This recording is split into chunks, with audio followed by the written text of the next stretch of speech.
Motion of A charge particle in electric field. देखो main topic तो अपना यही है, लेकिन उसके पहले इलेक्ट्रिक फील्ड के बारे में कुछ बातें जो हैं वो अपने को रिकॉल करनी है। जैसे यू को जब हमने डिफाइन किया था, ई को सॉरी, तो ई वाज डिफाइंड लाइक, मैथमेटिकली अगर देखोगे तो एफ बाई क्यू नॉट। वो लिमिट लगाया था, वो क्यों लगाया था वो सब अलग बात है। हम लोग को अब सिर्फ एनालिटिकल ट्रीटमेंट करना है, इसलिए लिमिट लगाने की जरूरत नहीं है। क्यू नॉट छोटा होगा, क्यू नॉट छोटा होना थियोरेटिकली डिफाइंड है, मैथमेटिकल में कभी उसका यूज नहीं करते हैं। तो एफ हमारा कभी भी क्या हो जाएगा, एफ हो जाएगा क्यू नॉट टाइम सी। और कोई भी चार्ज पर अगर हम फोर्स निकालना चाहें तो ये हमारा फोर्स का एक्सप्रेशन हो जाएगा। अब इलेक्ट्रिक फील्ड किसी भी तरह का हो सकता है। इलेक्ट्रिक फील्ड ई जो है दो तरह के होते हैं, एक होता है यूनिफॉर्म और एक होता है नॉन यूनिफॉर्म। नॉन यूनिफॉर्म की वैरायटी अनलिमिटेड है, नॉन यूनिफॉर्म। लेकिन यूनिफॉर्म इलेक्ट्रिक फील्ड की वैरायटी एक ही है। अगर आपसे कोई पूछे कि यूनिफॉर्म इलेक्ट्रिक फील्ड दिखता कैसा है, तो आप क्या करोगे, इस तरह से यूनिफॉर्म इलेक्ट्रिक फील्ड को दिखाओगे। ये हमारा यूनिफॉर्म इलेक्ट्रिक फील्ड है। इलेक्ट्रिक फील्ड का डायरेक्शन जो है वो एरो से, और इक्वी स्पेस्ड पैरेलल लाइंस, ये हमने बताया था, equi spaced parallel lines, parallel lines. अब ये यूनिफॉर्म इलेक्ट्रिक फील्ड क्रिएट कैसे होता है, ये भी क्वेश्चन है कि सर, तो अभी तक हमने जो जो इलेक्ट्रिक फील्ड पढ़ा है, जैसे मान लो एक पॉइंट चार्ज के कारण पढ़ा है, सपोज पॉइंट चार्ज है क्यू, इसके कारण आर डिस्टेंस पर जो हमने इलेक्ट्रिक फील्ड का एक्सप्रेशन पढ़ा है, ई एट ए डिस्टेंस आर, तो ये हमारा होता है k q by r square. अब ये नीचे आर स्क्वायर आ गया, देखो ध्यान से, ये आर स्क्वायर आ गया, ये कांस्टेंट कैसे हो सकता है, ये कांस्टेंट नहीं होगा, ये नॉन यूनिफॉर्म है। मतलब एक पॉइंट चार्ज के कारण जो इलेक्ट्रिक फील्ड है वो नॉन यूनिफॉर्म है, और होना भी चाहिए, क्यों नहीं। जब इसका तुम डायग्राम ड्रॉ करोगे तो डायग्राम तुमको याद होगा, थोड़ा ऐसा हमने ड्रॉ किया था। अब ये इक्वी स्पेस्ड पैरेलल लाइंस तो है नहीं, ये तो डाइवर्जिंग लाइंस है, तो ये नॉन यूनिफॉर्म ही होगा। चलो लाइन चार्ज के लिए देख लेते हैं। तो infinite line charge, finite line charge में तो बहुत सारे केसेस हैं, मैं इनफाइनाइट लाइन चार्ज की बात करूं, जैसे ये एक लाइन चार्ज है, इधर भी इन्फिनिटी और इधर भी इन्फिनिटी, दोनों तरफ ये इन्फिनिटी गया हुआ है। और अगर याद हो तो इससे आर डिस्टेंस, मैंने डी डिस्टेंस लिया था, मैं आर ले रहा हूं। तो अगर ये पॉजिटिवली चार्ज है, अगर ये पॉजिटिवली चार्ज है तो फील्ड अवे की तरफ, और अगर निगेटिवली चार्ज है, निगेटिवली चार्ज है तो फील्ड टूवर्ड्स। लेकिन इसका भी जो इलेक्ट्रिक फील्ड होता है, अगर तुमको याद हो, ये होता है lambda divide by 2 pi epsilon not R. फिर से एक आर, फिर से एक आर, आर आने का मतलब नॉन यूनिफॉर्म।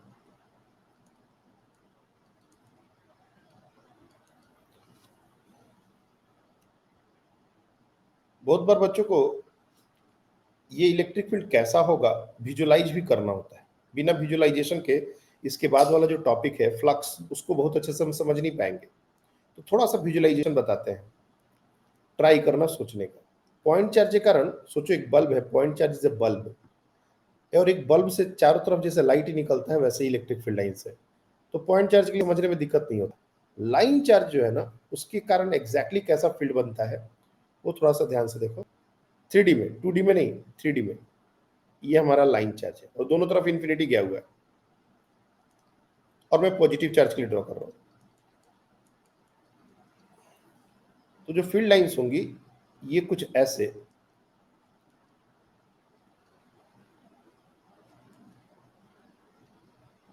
और ये एक सिलेंडर जैसा पूरा होगा, एक इमेजिनरी सिलेंडर बना रहे हैं हम,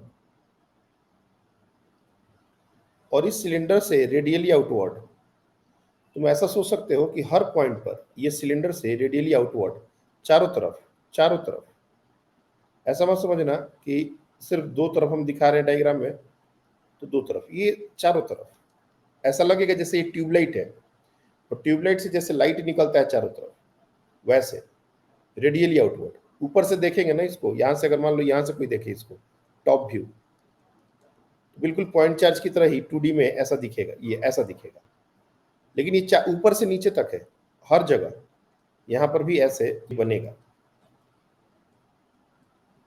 तो ऐसा हमारा इलेक्ट्रिक फील्ड होता है, लेकिन ये भी नॉन यूनिफॉर्म है। आर का टर्म आ गया। एक केस है जिसको हमने तुम लोग को कूलम्ब्स लॉ से नहीं बताया, गॉसेस लॉ में उसका प्रूफ है, और उसको बताएंगे। जैसे इनफाइनाइट प्लेट या इनफाइनाइट शीट, इलेक्ट्रिक फील्ड हमारा खत्म नहीं हुआ है, इलेक्ट्रिक फील्ड बार बार घूम घूम के वापस आएगा, इसलिए इलेक्ट्रिक फील्ड को ऐसा मत समझना कि खत्म कर दिया हमने।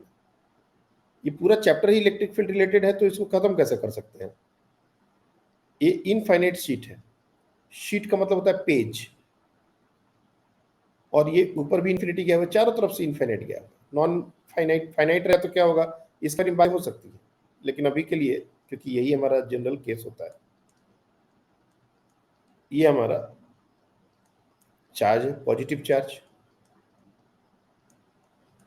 तो इसके कारण ये infinite sheet, this is called infinite sheet, infinite sheet.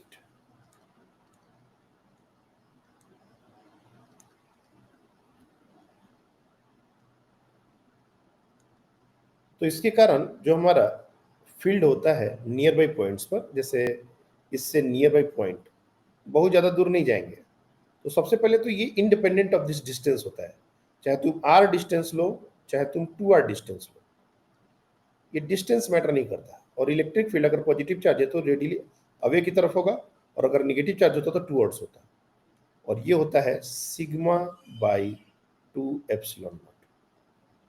Sigma क्या है, surface charge density, surface charge density, और यही वो शीट है जो यूनिफॉर्म इलेक्ट्रिक फील्ड क्रिएट करता है। थोड़ा सा 3D बनाने का कोशिश किया है, तुम अगर बिल्कुल यहां से इसको देखोगे, अगर यहां से देखोगे तो शीट जो है वो एक लाइन की तरह दिखेगा, बिल्कुल साइड से देखने पर शीट हमारा एक लाइन की तरह दिखेगा। थोड़ा नीचे बना देते हैं, वहां पर बहुत अच्छा, चलिए यही देख लिया, ये हमारा शीट ऊपर भी इन्फिनिटी गया हुआ है, नीचे भी इन्फिनिटी गया हुआ है, तो फील्ड जो होंगी इसके कारण जो जनरेट होंगी वो कुछ ऐसे, लेफ्ट साइड में लेफ्ट की तरफ और राइट साइड में राइट की तरफ। ये हम लोग डिराइव करेंगे गॉसेस लॉ से, ठीक है। इसके लिए कूलम्ब्स लॉ से भी इसका प्रूफ है, लेकिन वो बड़ा है, और कूलम्ब्स लॉ से जितने प्रूफ इसके बाद के हैं वो सब बड़े बड़े हैं, तो हमको जरूरत नहीं है उसकी। और ये वैल्यू वाइज कितना होता है, तो सिग्मा बाई 2 एप्सिलॉन। अब देखो ये पैरेलल लाइंस है, और चूंकि पॉजिटिव चार्ज है तो दोनों तरफ हवे की तरफ, तो शीट के दोनों तरफ, और इसमें कहीं आर का टर्म नहीं है, मतलब आर डिस्टेंस पर या टू डिस्टेंस पर कहीं आर है ही नहीं इसके एक्सप्रेशन में, जो ई है उसमें कहीं आर का टर्म नहीं है। That's why is form electric field, चाहे हम कितनी भी दूर चले जाए तो हमारा electric field sigma by 2 epsilon not ही रहेगा। लेकिन अब बहुत ज्यादा दूर हम लोग नहीं जाते, और इनफाइनाइट शीट बोल के कोई शीट नहीं होता, चींटी के लिए हाथी इन्फिनिटी होता है, याद रखना इस बात को। अगर हम चींटी की बात करेंगे तो हाथी इन्फिनिटी हो जाएगा, लेकिन जब हम वेल की बात करेंगे तो हाथी इन्फिनिटी नहीं रहेगा, रिलेटिव टर्म होता है इन्फिनिटी। एक बहुत बहुत ऊंचे दीवार के पास खड़े हो जाए तो वॉल चाहे हमारा 100 मीटर भी ऊंचा हो तो हमारे लिए वो इन्फिनिटी जैसा बिहेव करेगा, लेकिन हम उससे अगर 100-200 मीटर दूर खड़े हो तो वो फिर हमारे लिए इन्फिनिटी नहीं रहा। तो इसीलिए नियर बाई पॉइंट्स बोलने का मतलब क्या होता है कि अगर कोई सरफेस बहुत बड़ा है और हम बहुत नजदीक कोई पॉइंट चूज कर रहे हैं तो एक इनफाइनाइट शीट की तरह बिहेव करेगा, that is what the meaning. तो सिग्मा बाई 2 एप्सिलॉन नॉट ये कैसे आता है, मैं इसके बारे में ज्यादा बात नहीं कर रहा, ये एक यूनिफॉर्म इलेक्ट्रिक फील्ड क्रिएट करता है। और मैक्सिमम जो ये चार्ज पार्टिकल के क्वेश्चन आएंगे ये यूनिफॉर्म इलेक्ट्रिक फील्ड से आएंगे। तो यूनिफॉर्म इलेक्ट्रिक फील्ड में अगर कोई चार्ज पार्टिकल हो जाए तो होगा क्या, ध्यान से समझो। तो अ पार्टिकल या फोर्स, जैसे हमने बताया था फोर्स का जो एक्सप्रेशन है वो है हमारा Q टाइम्स E। किसी भी पॉइंट पर हम फील्ड निकालने के लिए, अगर मान लो अगर फील्ड नहीं पता तो फील्ड निकाल सकते हैं, और अगर फील्ड पता है तो फोर्स निकाल सकते हैं। तो डिपेंडिंग ऑन दिस E, ये जो E है हमारा, इसके ऊपर ये फोर्स कांस्टेंट भी हो सकता है और वेरिएबल भी हो सकता है। और ज्यादा प्रिसाइजली बोले तो फॉर यूनिफॉर्म इलेक्ट्रिक फील्ड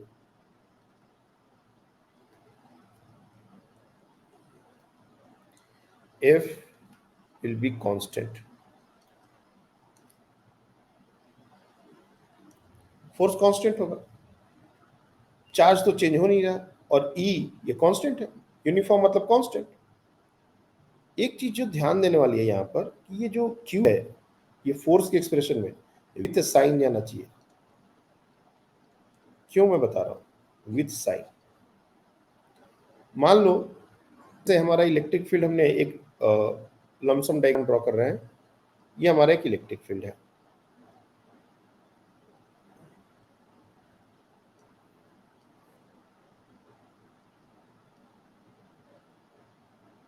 ये हमारा एक इलेक्ट्रिक फील्ड है और इसमें हमने एक इलेक्ट्रॉन को और एक प्रोटॉन को या पॉजिट्रॉन को जो भी पुट कर दिया, रख दिया रेस्ट में, कोई मूवमेंट नहीं दिया। तो जब रखेंगे तब भी ये फोर्स वाला फॉर्मूला वैलिड है। इलेक्ट्रॉन पर अगर तुम फोर्स निकालोगे, फोर्स ऑन इलेक्ट्रॉन, तो कायदे से माइनस ई टाइम्स ई होना चाहिए। अब ये माइनस क्या सिग्निफाई कर रहा है, मैग्नीट्यूड का कुछ देर के बाद बात करेंगे। ये माइनस क्या सिग्निफाई कर रहा है, ये माइनस ये सिग्निफाई कर रहा है कि फोर्स का जो डायरेक्शन है वो इलेक्ट्रिक फील्ड के अपोजिट है। और वही तुम अगर पॉजिटिव वाले चार्ज के लिए देखो, अगर तुम पॉजिटिव वाले चार्ज के लिए फोर्स का एक्सप्रेशन देखोगे तो सिंपली ई टाइम्स ई होगा, यहाँ कोई माइनस नहीं है। इसका मतलब क्लियरली ये समझ में आना चाहिए कि अगर हम किसी भी इलेक्ट्रिक फील्ड में, मैं तो इलेक्ट्रॉन और पॉजिट्रॉन का एक एग्जांपल ले रहा हूँ, अगर हम पॉजिटिव चार्ज को रखेंगे तो जिस डायरेक्शन में इलेक्ट्रिक फील्ड है उसी डायरेक्शन में फोर्स लगेगा। तो किसी का माइक अभी डिस्टर्ब हो रहा है, please don't do.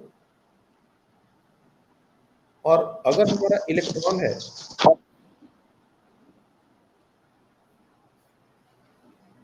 Mic mute कर लें हम, तो अगर पता चले तो म्यूट कर सकते हैं, लेकिन ये पता भी नहीं चलता यार किसका माइक चल रहा है। सर हाँ हाँ, तो अच्छा व्रज मेरे आप, माइक से आवाज आ रही है क्या?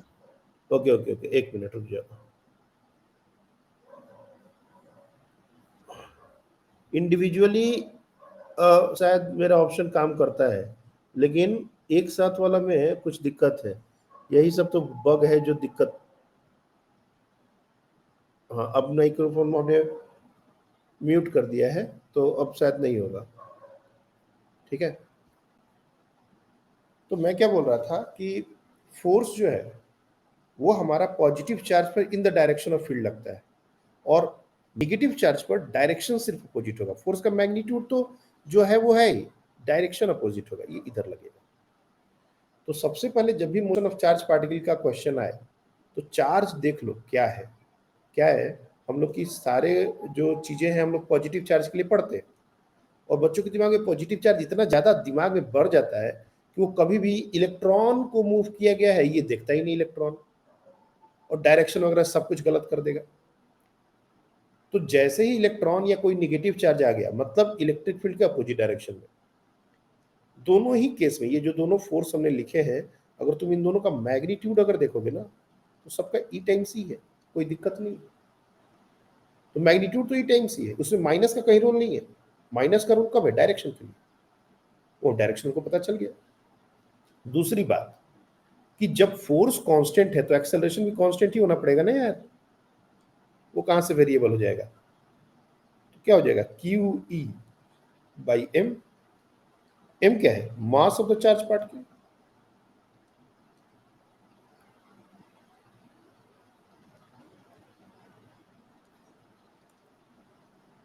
यूनिफॉर्म इलेक्ट्रिक फील्ड क्रिएट करने के बहुत सारे तरीके हैं।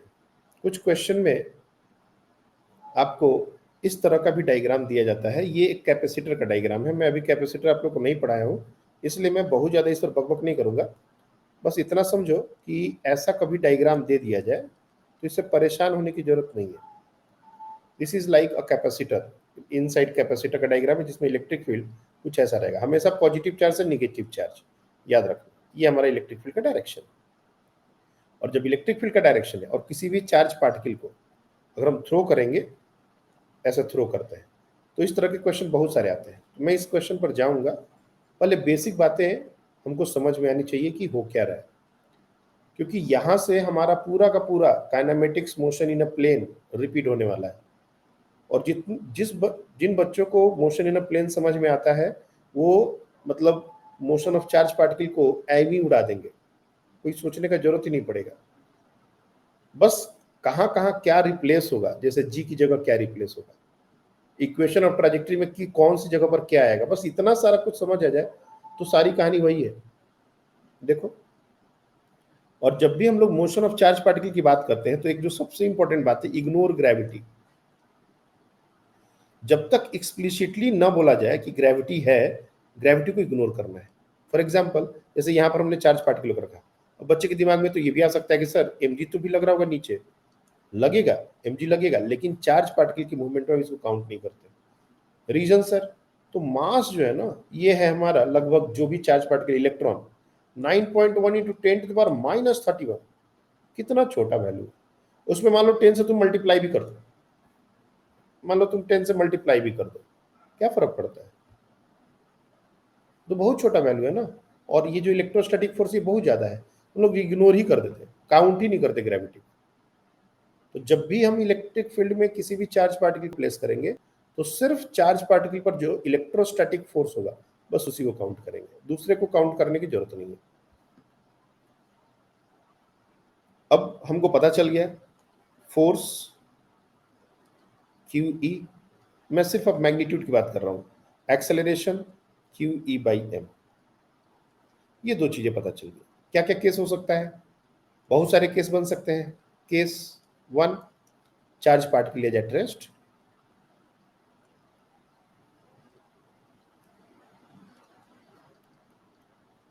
सिर्फ रख दिया हमने।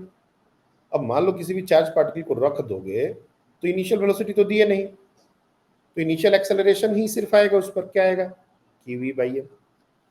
और अगर पॉजिटिव रहा तो इलेक्ट्रिक फील्ड के लॉन्ग, नेगेटिव चार्ज रहा तो उसके अपोजिट, कोई भी एक डायरेक्शन में ही एक्सेलरेशन होगा, और जिस डायरेक्शन में एक्सेलरेशन होगा चार्ज पार्टिकल उसी डायरेक्शन में मूव करेगा, और मूव करता करता आगे बढ़ता बढ़ता चला जाएगा, फिर वापस ही नहीं आएगा। क्यों आएगा, उसी डायरेक्शन में एक्सेलरेशन है, वेलोसिटी बढ़ती जाएगी, तो motion will be a straight line, motion will be a straight line। अब यहां पर जब से ही एक्सेलरेशन कांस्टेंट हुआ, ये जैसे ही कांस्टेंट हुआ, यूनिफॉर्म एक्सेलरेटेड मोशन के सारे concept carry forward. Uniform accelerated motion, uniform accelerated motion जो भी हमने पढ़ा है, v बराबर u plus A T, S is equal to U T half A T square, ये सब कैरी फॉरवर्ड है, सब आएगा। और उसमें भी हमने क्या किया, हमने इनिशियल वेलोसिटी को जीरो ले लिया, तो तुम u को अगर जीरो ले लोगे और a को अगर क्यू ई बाई एम ले लोगे, और मान लेते हैं कि electric field along x axis है, लेट्स अज्यूम दिस, जैसे ये इलेक्ट्रिक फील्ड हमने बनाया था ना, ये अलोंग एक्स एक्सिस, तो ऐसा इलेक्ट्रिक फील्ड जो अलोंग एक्स एक्सिस है, एक एग्जांपल से ही बता देते हैं, ये हमारा इलेक्ट्रिक फील्ड है, ये अलोंग एक्स एक्सिस है।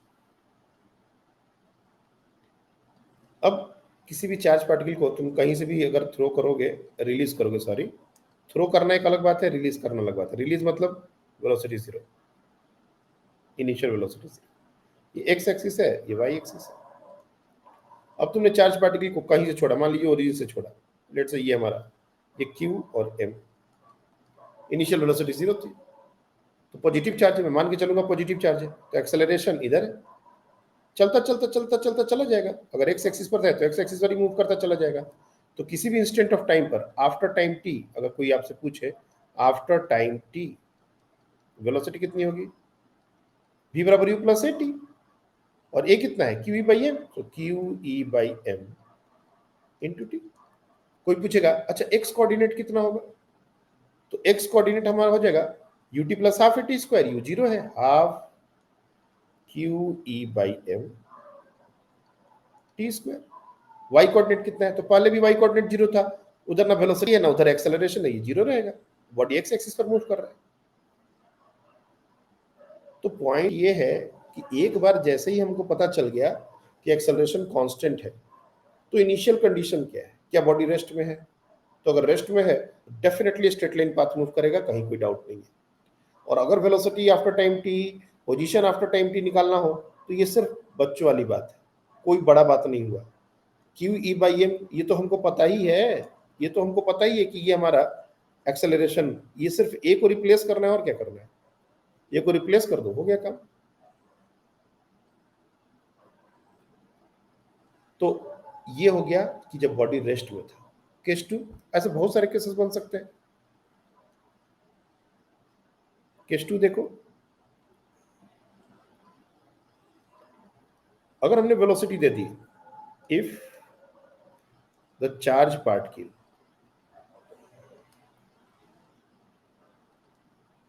has some initial velocity, अब सम इनिशियल वेलोसिटी अगर हो गया तो along द इलेक्ट्रिक फील्ड, अब मैंने वेलोसिटी दी है लेकिन किधर दी है, along, मतलब या तो इलेक्ट्रिक फील्ड के डायरेक्शन में या उसके अपोजिट डायरेक्शन में, इसका मतलब है along। फिर से आते हैं, एक बार फिर से डायग्राम ड्रॉ करना पड़ेगा। ये हमारा यूनिफॉर्म इलेक्ट्रिक फील्ड है। जिन बच्चों से इलेक्ट्रिक फील्ड रिलेटेड क्वेश्चन नहीं बने थे, आज वो उसके बाद ट्राई करेंगे, और कल मैं आपको टाइम बता दूंगा। आप लोग का एक डाउट सेशन रहेगा, जो जीपीपी के क्वेश्चन उस दिन नहीं हो पाए थे और हमने कहा था कि क्लास के बाद करेंगे, तो ये क्लास के बाद आई गेस मैक्सिमम होने चाहिए। कुछ स्फेरिकल चार्ट डिस्ट्रीब्यूशन के कारण भी है, मैं उसको भी क्लास कम तक बताने की कोशिश करूंगा, रिजल्ट्स बताऊंगा। डेरिवेशन हम लोग गॉसेस लॉ पढ़ेंगे तब, फ्लक्स पढ़ेंगे तब।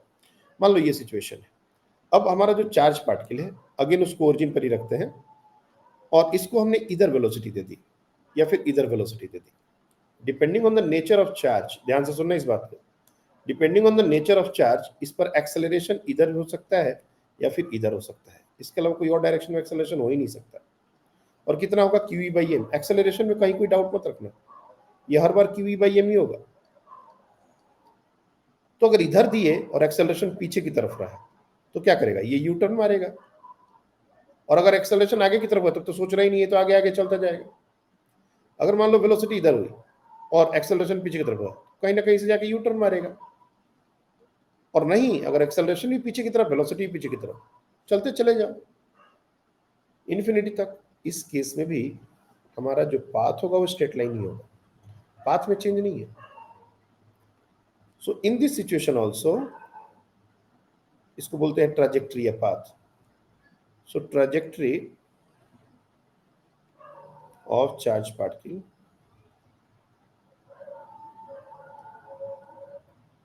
will be a straight line। Charge particle का जो मूवमेंट होगा वो स्ट्रेट लाइन होगा। आई डोंट थिंक कि इसमें भी किसी को कोई दिक्कत है। अब मान लो कहाँ पर जाके यू टर्न मारेगा, कहाँ तक जाएगा, ये सब अब बचकाना बातें हो गई। मैं अगर तुम लोग को याद दिलाऊं, एक बॉडी को ऊपर फेंका गया यू वेलोसिटी से, पीछे की तरफ एक्सेलरेशन कितना लग रहा है, जी, तो मैक्सिमम हाइट कितनी होगी, यू स्क्वायर बाई 2g। कितने देर के बाद घूम के आएगा, 2u बाई जी। यही कॉन्सेप्ट को अगर मैं यहां लगा दूं, वेलोसिटी फॉरवर्ड डायरेक्शन में और एक्सेलरेशन बैकवर्ड डायरेक्शन में, that is Q E by M. कहां तक जाएगा, कहां से यू टर्न मारेगा, तो जो फॉर्मूला यहां लग रहा था वर्टिकल डायरेक्शन में, वही फॉर्मूला यहां लग जाएगा हॉरिजॉन्टल डायरेक्शन में। हमको अलग से क्यों याद करना सब कुछ, बस जी को रिप्लेस करना पड़ेगा, ए से कर दो, जी हमारा ए हो गया। कभी भी वेलोसिटी और एक्सेलरेशन अपोजिट डायरेक्शन में हो, वेलोसिटी इनिशियल और एक्सेलरेशन ये दोनों अपोजिट डायरेक्शन में हो, तो ये जो मोशन अंडर ग्रेविटी के अंदर का जो फॉर्मूला है, ये उस जगह पर एप्लीकेबल हो ही जाएगा। ये ग्रेविटी का, मोशन अंडर ग्रेविटी का फॉर्मूला ऐसा नहीं कि मतलब उसका उस पर सर्टिफाइड है कि ये उसी के लिए बना है। ये हर उस केस के लिए काम करता है जिसमें इनिशियल वेलोसिटी और एक्सेलरेशन अपोजिट डायरेक्शन में होता है। तो कहां तक जाके रुकेगा, यू स्क्वायर बाई 2g। कितने देर में वापस उसी पोजीशन पर आ जाएगा, 2u बाई जी। यहां पर भी काम कर जाएगा। तो इस फॉर्मूला को, ये है बहुत छोटा फॉर्मूला लेकिन इतनी जगह एप्लीकेबल होता है। खैर हमने प्रोजेक्टाइल में ये सब बताया था तुम लोग को। तो रेस्ट में अगर चार्ज पार्टिकल हो या फिर मूव कर रहा हो along the direction of electric field, तब तो कोई टेंशन ही नहीं। तब तो एकदम बच्चा वाला बात हो गया। थोड़ा सा दिक्कत बच्चों को तब होता है जब ये perpendicular direction of electric field move करता है। तीसरा केस परपेंडिकुलर, जब इलेक्ट्रिक फील्ड से परपेंडिकुलर, या तो ऊपर की तरफ फेंक दें चार्ज पार्टिकल को इनिशियल वेलोसिटी देके, नीचे की तरफ फेंक दें और इलेक्ट्रिक फील्ड हमारा टुवर्ड्स राइट है। अब यहाँ पर एक और बात है, मैं बार बार इलेक्ट्रिक फील्ड को टुवर्ड्स राइट बना रहा हूँ, तो ये मत समझना कि सर इलेक्ट्रिक फील्ड हमेशा राइट की तरफ होता है। लेफ्ट की तरफ भी हो सकता है, ऊपर की तरफ भी हो सकता है, नीचे की तरफ भी हो सकता है। यहाँ पर एक डायग्राम नीचे की तरफ है। जब जैसा केस होगा वैसे ही सोचना है। अब चारों केस, पांचों केस मैं एकदम से एक्सप्लेन करूंगा तभी तुम सोचोगे, ऐसा बात नहीं है। कॉन्सेप्ट को पकड़ना है और जिस सिचुएशन में भी काम आए यूज करना है। तीसरा सिचुएशन क्या है देखो, case 3, if charge particle is throne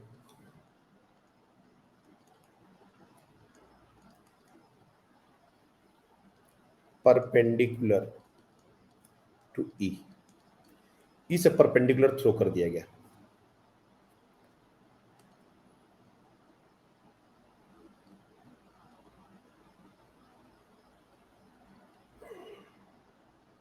मैं फिर से इलेक्ट्रिक फील्ड को एक ही जैसा बनाता हूं जो सारे केसेस में बना रहे हैं।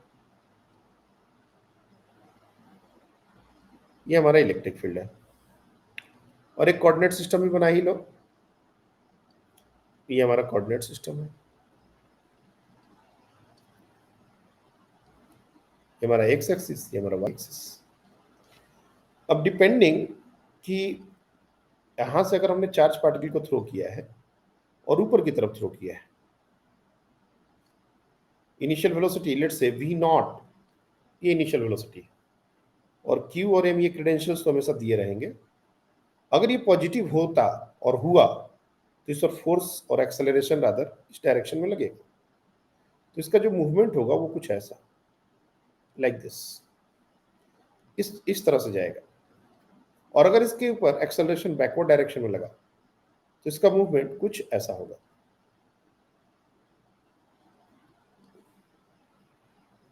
और याद रखना, this is a very important concept. ये कॉन्सेप्ट क्या है कि अगर इनिशियल वेलोसिटी हो, if u is non-zero and a is constant, a constant हो और इनिशियल वेलोसिटी नॉन जीरो हो, path will be parabolic।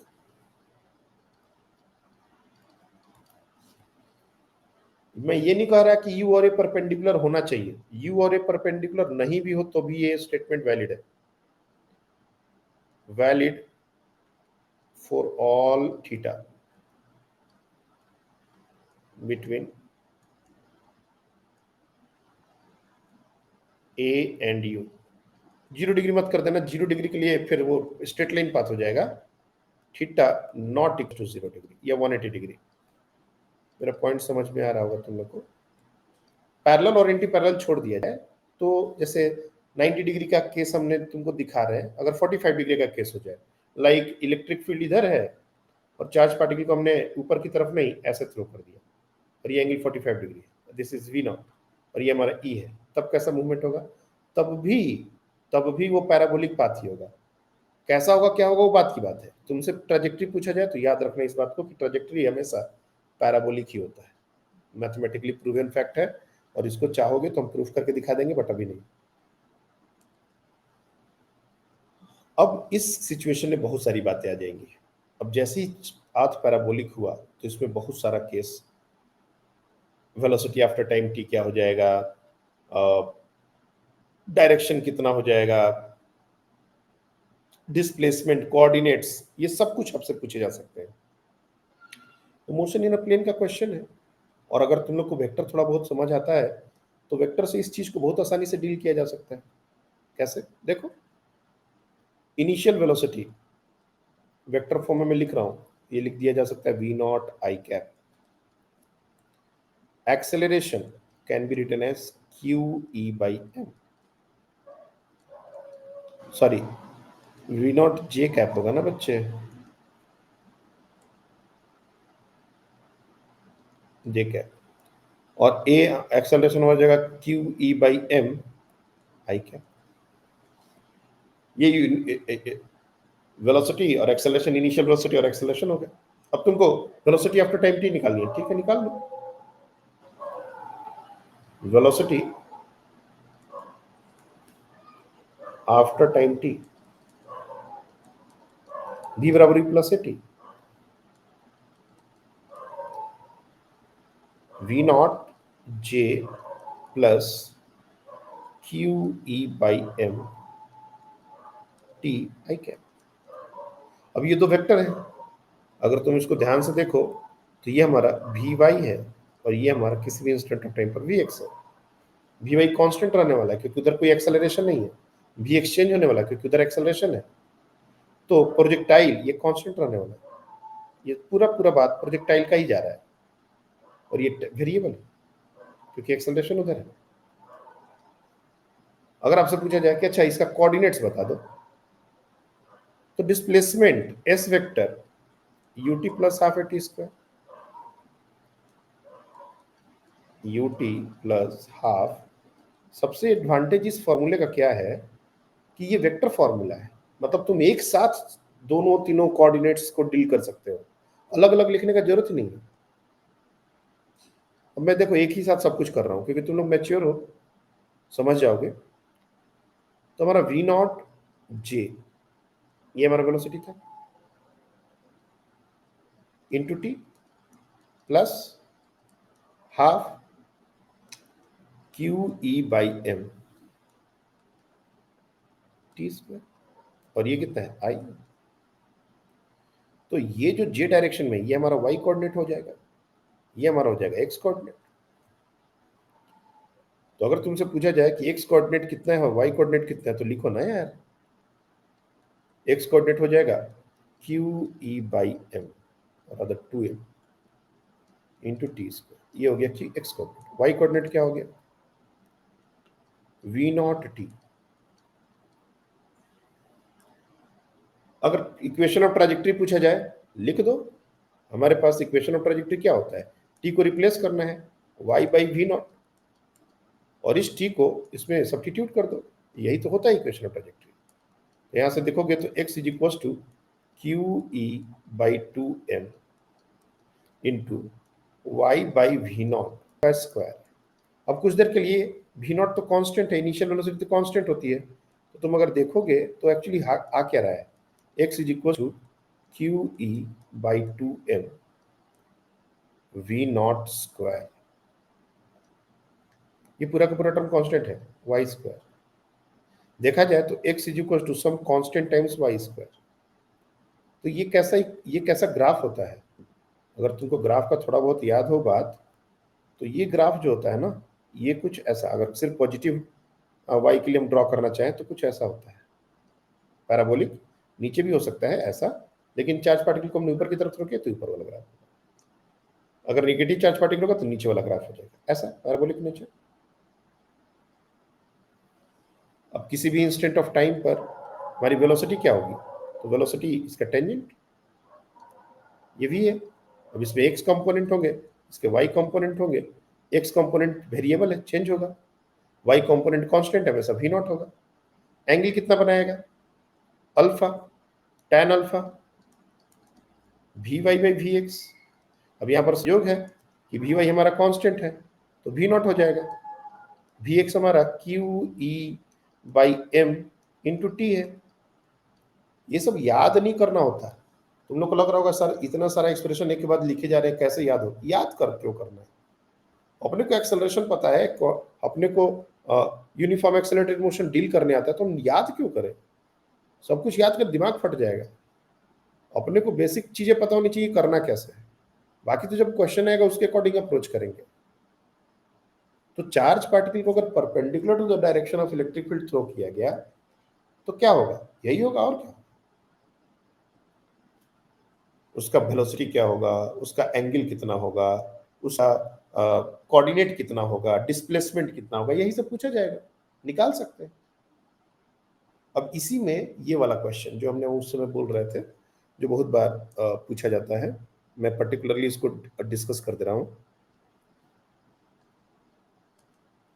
जैसे मान लो ये एक रीजन है, मैंने बताया कि ये कैपेसिटर के भी अंदर का रीजन होता है, लेकिन अभी के लिए तुम ऐसा सोचो कि ये कुछ नहीं है, बस एक सोर्स है जो यूनिफॉर्म इलेक्ट्रिक फील्ड क्रिएट कर रहा है। जब प्लस ऊपर हो माइनस नीचे हो, इसका मतलब इलेक्ट्रिक फील्ड नीचे की तरफ है, नीचे की तरफ। और ये यूनिफॉर्म इलेक्ट्रिक फील्ड क्रिएट करते हैं, इनफाइनाइट शीट की तरह बिहेव करते हैं। ये सब डिस्कस होगा बाद में। अब तुम चार्ज पार्टिकल को यहां से थ्रो करते हो और ये वेलोसिटी है v0। तो मैं कुछ देर के लिए इसको x एक्सिस और इसको y एक्सिस की तरह ट्रीट करता हूं। नो डाउट अगर ये चार्ज पॉजिटिव है, मैं पॉजिटिव चार्ज के लिए डील कर रहा हूं, तो इसके ऊपर फील्ड के डायरेक्शन में एक्सेलरेशन होगा और ये एक्सेलरेशन नीचे की तरफ होगा, तो ये चार्ज पार्टिकल अंदर जाएगा। और ये पूरा जो प्लेट है इसका लेंथ भी दिया रहता है L, ये पूरा लेंथ दिया रहेगा L। तो होगा क्या कि जब इसके अंदर ये सीधा सीधा नहीं जाएगा, ये सीधा सीधा ऐसा नहीं जाएगा, ये तब जाता जब इलेक्ट्रिक फील्ड नहीं होता। यहाँ पर तो इलेक्ट्रिक फील्ड है और इलेक्ट्रिक फील्ड फोर्स एक्सर्ट करेगा, फोर्स के कारण एक्सेलरेशन आएगा, तो ये कुछ नीचे की actual trajectory will be like this, like this, ऐसा होगा। ये किसके लिए? पॉजिटिव के लिए। नेगेटिव के लिए अगर तुम चाहो, अगर ये नेगेटिव से ग्रीन को दिखाए तो फोर्स उसके ऊपर ऊपर की तरफ ले, एक्सेलरेशन उसका ऊपर की तरफ हो जाएगा, opposite to the direction of electric field. तो ये हमारा ऐसे चला जाएगा। ये कहाँ यूज होता था? CRT, जानते हो CRT क्या होता है? What is CRT? इसको बोलते हैं कैथोड रे ट्यूब। कितने लोगों के घर में अभी भी वो बड़ी वाली टीवी है, वो पीछे तक निकली हुई? एनीवन जिसके घर में अभी भी वो टीवी है? गुड गुड, बढ़िया बढ़िया। अरे बस साची तुम्हारे घर में भी? सही बात है फिर तो, क्योंकि अब वो ऑब्सोलेट हो गए हैं, अब ज्यादा वो दिखते नहीं है। तो वो जो टीवी होते हैं ना, उसके अंदर का प्रिंसिपल यही था। वो इतना बड़ा जो पीछे तक निकला हुआ होता था, एक्चुअली वो CRT है। कंप्यूटर में कहते हैं उसको CRT मॉनिटर, CRT टीवी। वैसे टीवी में वही टेक्नोलॉजी पहले आती थी, इसलिए वो CRT नहीं बोलते थे, उसको सीधे टीवी बोलते थे, ओनिडा एंड ऑल। उसमें क्या होता था, चार्ज पार्टिकल इलेक्ट्रॉन को थ्रो करते हैं और इसी तरह से इलेक्ट्रिक फील्ड गाइड करता है, और जहां पर वो स्क्रीन को टकराएगा वहां पर वो चीज ग्लो करने लगेगी। तुम ऐसा सोचो, पूरा स्क्रीन है हमारे पास और जहां पर इलेक्ट्रॉन जाएगा वो चीज ग्लो करने लगेगा। सबसे पहले तो बात करेंगे ब्लैक एंड व्हाइट टीवी की, छोड़ो, पहले कलर टीवी का बात छोड़ दो। ब्लैक एंड व्हाइट टीवी, पूरा स्क्रीन एक जैसा, सिर्फ दो ही कलर, व्हाइट ब्लैक। तो वहां पर क्या करते थे कि इलेक्ट्रॉन को इसी तरह से इलेक्ट्रिक फील्ड के थ्रू गाइड होता था। इलेक्ट्रिक फील्ड सिग्नल के अकॉर्डिंग चेंज होगा और सिग्नल के अकॉर्डिंग चेंज होगा तो इलेक्ट्रॉन उसी तरीके से, इलेक्ट्रिक फील्ड कम हो गया तो कम डेविएट होगा, ज्यादा हो गया तो ज्यादा डेविएट होगा, ऊपर नीचे ऐसे। इलेक्ट्रिक फील्ड का डायरेक्शन चेंज कर दिया तो ऊपर की तरफ डेविएट हो रहा था तो नीचे की तरफ होने लगेगा। इस तरीके से चीजों को चेंज करके स्क्रीन पर हिट कराते थे। उसमें मैग्नेटिक फील्ड का भी रोल होता था, लेकिन मैग्नेटिक फील्ड अभी पढ़े नहीं है, इसलिए मैग्नेटिक फील्ड के बारे में भी बोल नहीं रहे। और जाके वो जब जहां स्ट्राइक करेगा वो चीज ग्लो करने लगेगी, और ग्लो करने लगेगी तो हमको दिखने लगेगा। लेकिन इसमें बहुत ज्यादा एनर्जी जाती थी, इसलिए पहले के टीवी भी एनर्जी एफिशिएंट नहीं होते थे, बल्कि होते थे, भारी होते थे। टेक्नोलॉजी एडवांस हुई, प्लाज्मा टीवी, ब्ला ब्ला, कितने सारे टीवी के मतलब टेक्नोलॉजी डेवलप हुई। LED टीवी जो कि एक बहुत स्टेबल टीवी था, बहुत दिन तक चला। अब देखोगे OLED, तो और क्या क्या क्या, हाई रिजोल्यूशन, ब्ला ब्ला, इतनी टेक्नोलॉजी आ गई, पतली पतली स्क्रीन जैसी टीवी आ गई। अब ये CRT नहीं यूज होता, क्योंकि हमने, और ये टीवी जो है मेरे घर में था, और चूंकि हम उसमें बहुत छोटे थे, like black and white TV हमारे घर में आई पहली बार, मतलब आज से 20-25 साल नहीं, 30 साल भी मान सकते हो, 30 साल पहले की बात कर रहे हैं। तो कभी कभी जब बिगड़ता था तो मैकेनिक के पास जाता था, तो उस समय हम जाके मैकेनिक के पास हम देखते रहते थे कि एक्चुअली ये कर क्या रहा है। मतलब एक जो क्यूरियस दिमाग होता है ना, मैंने ये फील किया है कि क्यूरियस दिमाग ऐसा नहीं है कि बड़े होके क्यूरियस होता है, वो हमेशा से क्यूरियस दिमाग होता है।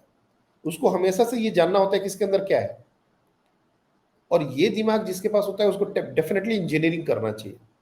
खैर इस क्लास में most of the students are from bio, तो ये सब बातें बहुत ज़्यादा सही नहीं है, लेकिन फिर भी तो उसके अंदर ऐसा ही होता था ट्यूब, और प्रॉपर हमने समझा था उसी टाइम पर कि ये कैसे कैसे वर्क करता है। भले हमने उसमें सिलेबस में नहीं पढ़ा था, लेकिन ये चीज़ हमको उस समय मैकेनिक ने बताया था कि देखो ऐसा होता है, 12,000 वोल्ट क्रिएट करता है, ये ट्रांसफार्मर होता है, ये क्रिएट करता है, यहाँ से जाता है, ऐसे ऐसे। उसको भी फिजिक्स नहीं आती थी, लेकिन वो मैकेनिक था, और मैकेनिक के पॉइंट ऑफ व्यू से उसने हमको समझा दिया। फिर बाद में जब हम पढ़े इसको तो हमने कहा कि वाह क्या बात है। तो इस तरह के सिचुएशन में अपने को जो निकालने आएगा न्यूमेरिकल में, वो क्या आएगा? डेविएशन, एंगल ऑफ डेविएशन,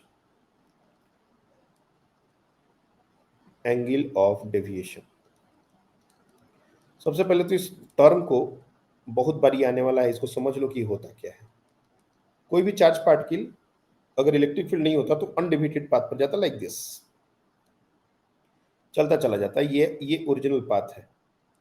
लेकिन जब ये इलेक्ट्रिक फील्ड से निकल रहा है तो अब ये इस पाथ पर जा रहा है। ध्यान से देखो, अब ये जो जा रहा है वो इस पाथ पर जा रहा है, और जाता वो इस पाथ पर। तो ओरिजिनल डायरेक्शन से कितना ये एंगल डेविएट हुआ, ये होता है angle of deviation. Original direction से कितना ये पाथ अपना डेविएट किया, इसको बोलते हैं angle of deviation. Clockwise, anti clockwise, वो तो depending on the nature of charge. बहुत बार क्या होगा कि सिर्फ डायग्राम दे देंगे, बोलेंगे कि हमने फोर चार्ज पार्टिकल को इलेक्ट्रिक फील्ड में फेंक दिया। डायग्राम देख के बताइए कि इसमें से कौन इलेक्ट्रॉन है। तो तुम देखोगे कि तीन जो है उनका डेविएशन एक तरफ और एक का डेविएशन एक तरफ, मतलब तीन सिमिलर चार्ज है और एक अपोजिट चार्ज है। अब ऑप्शन में अगर और चार चार्ज पार्टिकल में तीन पॉजिटिव है तो मतलब एक वाला जो है वो इलेक्ट्रॉन है। तो बहुत सारे क्वेश्चन तो इसमें डायग्राम देख के ही बन जाएंगे, टेंशन ही नहीं अपने को। लेकिन अगर मान लो पूछ दिया कि नहीं अपने को डेविएशन कितना है एग्जैक्टली बताओ, तो ठीक है डेविएशन निकाल देंगे हम कितना है। और डेविएशन किसका ज्यादा होगा और किसका कम होगा इस पर भी क्वेश्चन बनता है। तीन चार्ज पार्टिकल, तीनों positive, positron, proton, alpha particle, deuteron, सबको फेंक दिया, किसका डेविएशन ज्यादा होगा, किसका डेविएशन कम होगा, वो डायग्राम से भी पता करना पड़ेगा। डायग्राम में अलग अलग शेप दे देंगे और बोलेंगे कि ये कौन सा चार्ज पार्टिकल है, तो डेविएशन से अपने को पता चलता है। तो हमको एंगल ऑफ डेविएशन निकालने आना पड़ेगा, देखना पड़ेगा कि क्यू एम से क्या रेशियो बनता है इसका। तो एंगल ऑफ डेविएशन कैसे निकालेंगे? एंगल ऑफ डेविएशन निकालने के लिए सिंपल तरीका क्या है? सबसे पहले तो देखो, एक्स एक्सिस के लॉन्ग कोई भी एक्सेलरेशन नहीं है। मतलब मैं फिर से तुम लोग को यहाँ पर क्रेडेंशियल्स लिख दूं एक बार। तो जो वेलोसिटी है u, वो है v नॉट आई कैप, और जो एक्सेलरेशन है वो है q e by m minus j cap. यानी कि एक्स एक्सिस के अलॉन्ग वेलोसिटी कांस्टेंट है, velocity will be constant along x axis. y इसके अलॉन्ग वेरिएबल है, वो बात नहीं है। एक्स एक्सिस के अलॉन्ग वेलोसिटी कांस्टेंट है, और जब एक्स एक्सिस के अलॉन्ग वेलोसिटी कांस्टेंट है तो l डिस्टेंस जो नीचे का ये जो रीजन है इसका डिस्टेंस है l, ये l, सॉरी l डिस्टेंस है। तो ये l डिस्टेंस जो कवर हो रहा है वो हमारा किससे कवर हो रहा है? v नॉट से। इसमें y डायरेक्शन वाले वेलोसिटी का कहीं कोई रोल नहीं है। रिवर क्रॉसिंग याद कर लो, वो सब चीजें ये सब काइनेमेटिक्स में ही डिस्कस हुआ है कि एक्स एक्सिस के अलॉन्ग जो डिस्टेंस कवर होगा वो एक्स कंपोनेंट उसके लिए रिस्पॉन्सिबल।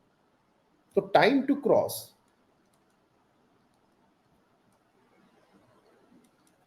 द रीजन कितना हो जाएगा? L by v not. Very simple.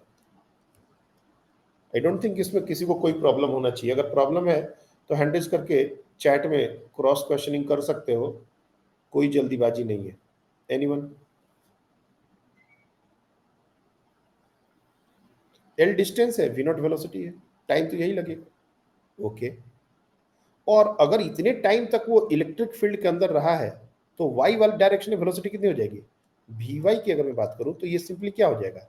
Eighty, v बराबर u plus a t. Y direction में कोई वेलोसिटी तो थी ही नहीं, q E by M into t, और टी कितना है? L by v not. So q E by M into l by v not, ये हो जाएगा v by.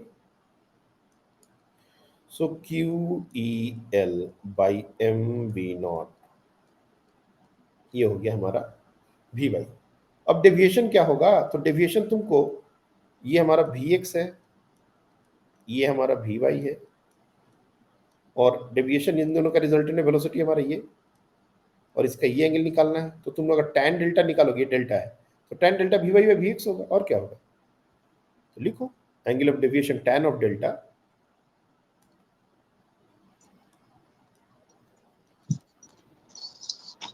We y by v x. किसी का माइक फिर से अनम्यूट हुआ है, किसका हुआ है बताओ। सर मेरे इसमें से फिर से आवाज आ रही है। हाँ अच्छा, व्रज आपका ही है ना। हाँ अरे यार, ये व्रज को पहचान गया है माइक, बार बार खुद ही अपना उसका अनम्यूट हो रहा है।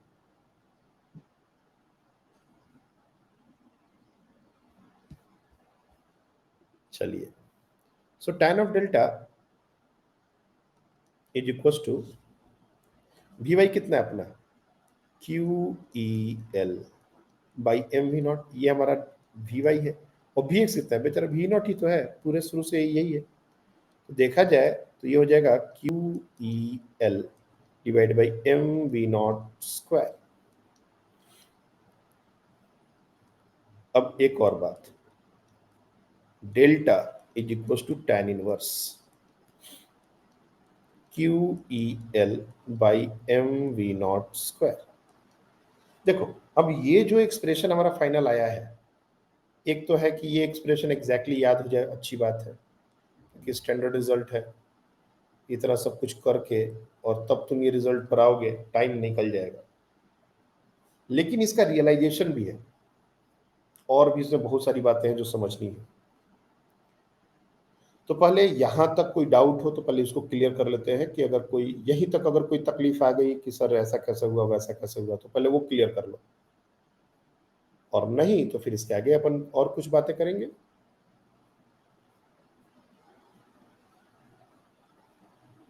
ये एंगल ऑफ डेविएशन है, tan inverse q E l i m we not square.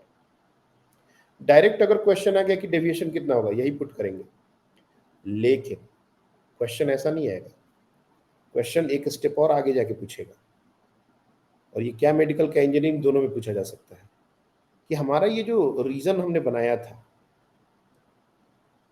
ये जो हमने रीजन बनाया था, इसमें अलग अलग चार्ज पार्टिकल है, 1 2 3 4, सबको एक ही जगह से थ्रो किया गया, ऐसे ऊपर नीचे नहीं बोलेंगे, सबको एक ही जगह से थ्रो किया गया।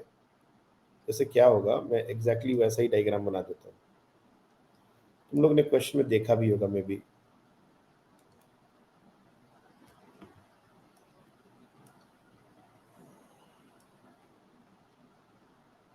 यही हमारा चार्ज पार्टिकल है, ये चारों में से कोई भी एक हो सकता है। एक का पाथ बिल्कुल ऐसा आ गया, एक का पाथ ऐसा आ गया, एक का पाथ ऐसा आ गया, एक का पाथ ऐसा आ गया, और ये प्लस है, ये माइनस है। सबसे पहले तो अनडेविएटेड, इसका कोई डेविएशन ही नहीं हुआ। ये डेविएशन नहीं होने का मतलब क्लियरली बोल रहा है ये न्यूट्रल है, क्योंकि अगर ये चार्ज पार्टिकल होता तो इतनी अनडेविएटेड तो आता ही नहीं, मतलब ये न्यूट्रॉन हो सकता है। अगर इस चार्ज पार्टिकल में electron proton neutron deuteron positron alpha particle ऐसे बहुत सारे दे दिए गए, तो न्यूट्रल पार्टिकल जो होगा वो इसका मूवमेंट ऐसा होगा, ऊपर की तरफ मतलब ये निगेटिव चार्ज पार्टिकल्स है, नीचे की तरफ मतलब ये पॉजिटिव चार्ज पार्टिकल। पहली बात। अब ये जो ऊपर वाला है इसका डेविएशन ज्यादा है, इसका डेविएशन कम है, मतलब अगर मैं इसको डेल्टा 1 से डिनोट करूं, इसको डेल्टा 2 से डिनोट करूं, तो delta 1 is greater than delta 2। अब डेल्टा एक बार देखो कि डेल्टा मैग्नीट्यूड किस पर डिपेंड कर रहा है, तो एक तो क्यू बाई एम, यहां पर अगर फिर से मैं फॉर्मूला लिखूं तो q by m, e l सबके लिए सेम होने वाला है। अगर सेम स्पीड से थ्रो किया गया तो हम इस तरीके से चीजों को देखेंगे, अगर वहां नहीं समझ आ रहा तो मैं यहां लिखता हूं। 2-3 तरीके हैं इसको क्वेश्चन पूछने के। एक बार जो डेविएशन आ रहा है वो क्या लिखेंगे, tan इनवर्स या फिर tan डेल्टा। अगर tan इनवर्स से दिक्कत हो रहा है तो तुम सीधे सीधे tan डेल्टा लिखो। और tan थीटा भी इंक्रीजिंग फंक्शन होता है साइन की तरह, इसलिए परेशान होने का जरूरत नहीं है कि सर tan में और थीटा में कैसे रिलेट करेंगे। tan theta is also increasing function, theta बढ़ेगा तो tan थीटा बढ़ेगा। So tan delta is equal to q by m e L by v not square. Question ये आ सकता है कि सारे चार्ज पार्टिकल को सेम वेलोसिटी से थ्रो किया गया, तो सेम वेलोसिटी से थ्रो किया गया तो ये सबके लिए सेम हो गया, क्योंकि इलेक्ट्रिक फील्ड और लेंथ ये तो सबके लिए सेम है और सबकी स्पीड भी सेम होगी, तो ये कांस्टेंट हो गया। अब बात आएगी डेविएशन पर कि क्यू बाई एम किसका ज्यादा है। क्यू बाई एम जिसका ज्यादा होगा उसका डेविएशन ज्यादा, जिसका कम होगा उसका डेविएशन कम। और ये तो पहले भी बताया जा चुका है क्यू बाई एम किसका ज्यादा किसका कम। स्टार्टिंग में हमने 4-5 चार्ज पार्टिकल जो थे उसके बारे में बताया था। That is one way. If ये एक्सप्रेशन को इस तरीके से कब देखना है, if initial velocity is same. लेकिन सिर्फ इसी से क्वेश्चन बने ऐसा भी नहीं है, और क्या क्या पॉसिबिलिटी है। सेम काइनेटिक एनर्जी पूछा जा सकता है कि सेम काइनेटिक एनर्जी से सारे चार्ज पार्टिकल को थ्रो किया गया। ध्यान से देखना, q E L by M we not square. Same kinetic energy बोलने का मतलब कि हाफ से, मैं चेंज कर देता हूँ कलर, हाफ से ऊपर नीचे मल्टीप्लाई कर दो। अब यहां से यहां तक ये जो टर्म है वो काइनेटिक एनर्जी हो गया। इसका मतलब कि tan डेल्टा का अब जो रिड्यूस टर्म होगा वो हो जाएगा Q E L by 2 times के ई। अगर सबको सेम काइनेटिक एनर्जी से थ्रो किया गया है तो फिर से हमारा चार्ज पर डिपेंडेंसी आ जाएगी। ई एल सबके लिए सेम है, काइनेटिक एनर्जी सेम है, 2 कांस्टेंट है, तो सिर्फ क्यू, जिसका क्यू बढ़ा उसका डेविएशन बढ़ा। तो ये दूसरा तरीका क्वेश्चन पूछने का हो सकता है। और तीसरा तरीका वर्स्ट केस सिनेरियो। पहले ये दो तरीके समझ आ गए क्या क्वेश्चन पूछ रहा है, डेविएशन कहाँ से कहाँ कैसे रिलेट हो रहा है। हमारा जो tan डेल्टा का एक्सप्रेशन आया है मैं उसी पर बात कर रहा हूँ कि tan डेल्टा का एक तो expression Q E L by M we not square answer आ गया, चलो ये। लेकिन अब इससे और आगे क्या, इससे आगे जब क्वेश्चन पूछेंगे तो ऐसा क्वेश्चन पूछेंगे, चार्ज पार्टिकल दे दिया, अलग अलग ट्रेजेक्टरी दे दिया, कौन कौन सा है। डेविएशन में दो डेविएशन एक ही तरफ है, तो इलेक्ट्रॉन प्रोटॉन कौन पॉजिट्रॉन कौन, प्रोटॉन कौन और अल्फा पार्टिकल कौन, ड्यूटेरॉन कौन और अल्फा पार्टिकल कौन। इस तरीके से क्वेश्चन अपने को भी आ सकता है। तो अपने को पिन पॉइंट करने में ये 3 एक्सप्रेशंस काम आएंगे। तो पहला एक्सप्रेशन है कि जब वेलोसिटी सेम हो तो ऐसे देखना है, जब काइनेटिक एनर्जी सेम हो तो ऐसे देखना है, और मान लो मोमेंटम सेम हो गया, वर्स्ट के सिनेरियो। फिर से मैं लिख रहा हूं tan delta q E L by M we not square. तो मैंने क्या किया था, ऊपर नीचे हाफ से मल्टीप्लाई कर दिया था तो ये एक्सप्रेशन आया था। तो मैं ये एक्सप्रेशन को भी लिख ही देता हूँ, यही हमारे लिए भी काम आएगा, 2 टाइम्स के ई। अगर मान लो मोमेंटम सेम आ गया तो मोमेंटम और काइनेटिक एनर्जी में एक रिजल्ट होता है ये, तो काइनेटिक एनर्जी को हमेशा पी स्क्वायर बाई 2m से रिप्लेस किया जा सकता है, और P stands for momentum. Normal mechanics का बात है, कोई बड़ी बात नहीं है ये। यस,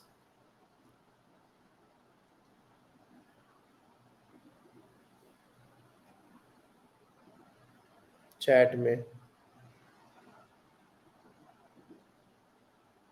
पूछो जो पूछना है। किसने बजाया था, सही बता रही है। ये जो प्लेटफॉर्म है ना, इस पर फील आता है जैसे पहले क्या होता था, अकबर या उस सब के दरबार में एक घंटा होता था, जो उसको बजा देगा तो उसकी फरियाद सुनी जाती थी। वैसा ही फील आता है यहाँ पर। धन कौन बजाया, माइक जब तक काम नहीं करा तो ऐसा ही फील आएगा, नहीं तो बच्चे तो तुरंत क्रॉस क्वेश्चन कर लेंगे। ओके ठीक है, कल डाउट में अपन जूम पर कनेक्ट होंगे, तो जो भी अगर कुछ क्वेश्चन रहा है ऐसा थ्योरी बेस्ड तो पूछ लेना। आज मान लो अगर चैट में बहुत लंबा हो रहा है लिखने के लिए, ये प्रॉब्लम दूर हो जाएगा बच्चे, टेंशन मत लो। तो मैं क्या कर रहा था कि अपन मोमेंटम को पी स्क्वायर बाई 2m से रिप्लेस कर दे, तो क्या होगा देखो तो, Q E L by 2 into P square by 2m। तो वापस से m ऊपर जाएगा तो ये फॉर्मूला हो जाएगा q m e L by p square.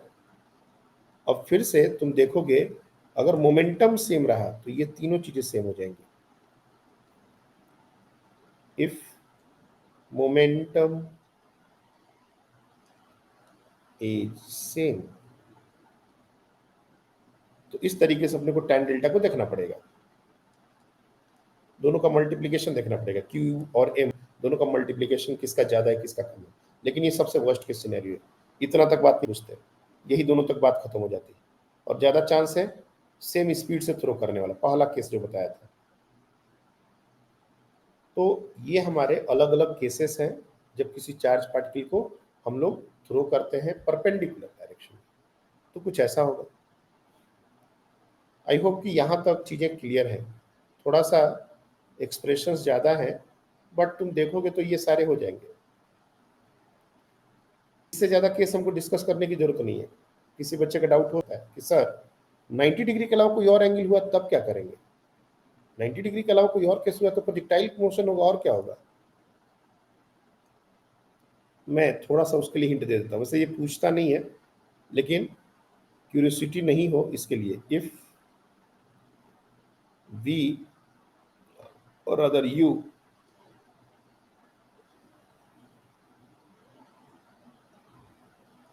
is making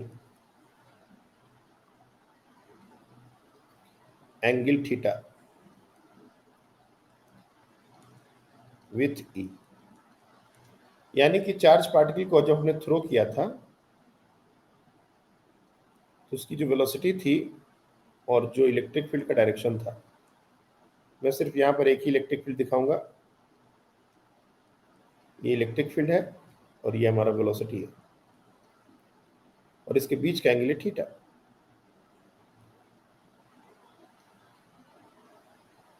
तब क्या होगा, होगा ना क्या, वही होगा जो हम लोग पहले से पढ़ के आए हैं, एक्स वाई, यू का एक component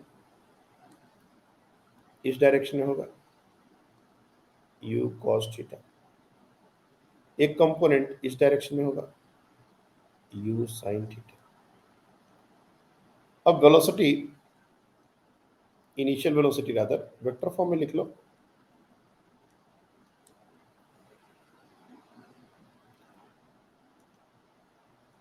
Initial velocity can be written as u cos of theta I cap plus u sin of theta j cap।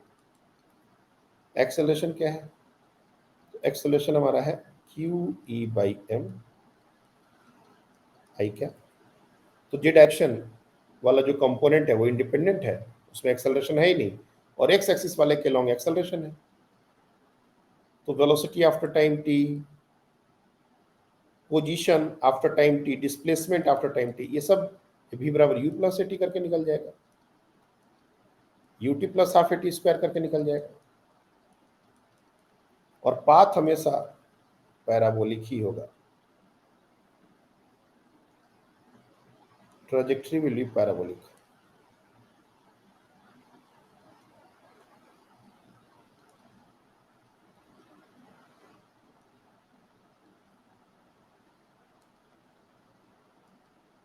Parabolic